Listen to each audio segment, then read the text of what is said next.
ముఖ్యమంత్రి వర్యులు పద్మ విభూషణ్ అవార్డు గ్రహీతల్ని సత్కరిస్తారు.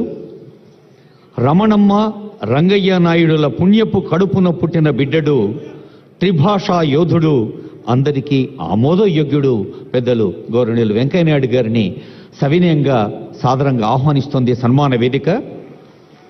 భాషపై అద్వితీయమైన పట్టు, మాటల కనికట్టు, పద్ధతి లేనితనం పనిపట్టు, మనదైన తెలుగు కట్టు బొట్టు, విద్యార్థి నాయక దశ నుంచి రాజ్యాంగ ఔన్నత్య పదవి ఉపరాష్ట్రపతి దాకా తిరుగులేని హిట్టు.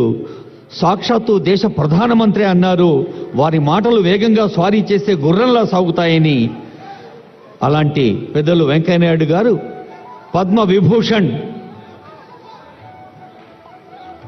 అవార్డును సొంతం చేసుకున్న సందర్భం.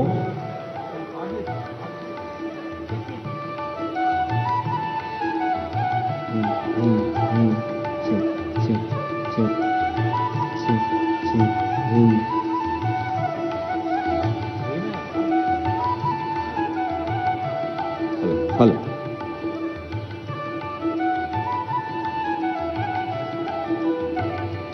ఈ సన్మానంలో మనం సైతం పాలు పంచుకున్నాం కరతాళ ధ్వనులతో.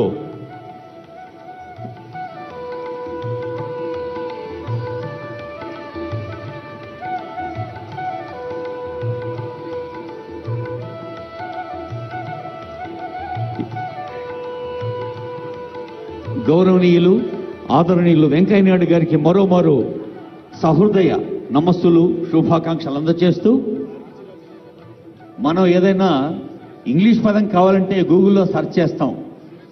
MEGA అనే 4 అక్షరాలని గూగుల్లో కొడితే గ్రేట్ అనే అర్థం వస్తుంది కదా. బహుశా ఇంకో 10 ఏళ్ల తర్వాత మెగా మీనింగ్ అని కొడితే చిరంజీవి అనే అర్థం వస్తుంది. అలాంటి చిరంజీవి గారిని ఆహ్వానిస్తుంది వేదిక.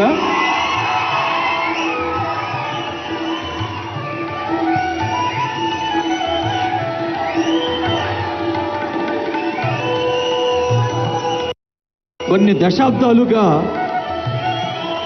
తెలుగు సినిమా కోసం ఒక క్రమశిక్షణతో, పట్టుదలతో, సహనంతో, వినయంతో చేస్తున్న కృషి ఆంగికానికి అందం, వాచికానికి వైభవం, ఆహార్యానికి హుందాతనం, సాత్వికానికి సమున్నత స్థానం సొంతం చేసిన మన చిరంజీవి గారిని తెలంగాణ ముఖ్యమంత్రి, ఉప ముఖ్యమంత్రి, సినిమాటోగ్రఫీ శాఖ మంత్రులు, సాంస్కృతిక శాఖ మంత్రులు, సమాచార పౌర సంబంధాల శాఖ మంత్రులు CS గారు హృదయపూర్వకంగా అభినందించారు. వారికి స్వాగతం పలుకుతూ ఇప్పుడు పద్మ విభూషణులు ఇరువురికి ఒక్కసారి గట్టిగా చప్పట్లు కొట్టి మనం శుభాకాంక్షలు అందజేద్దాం.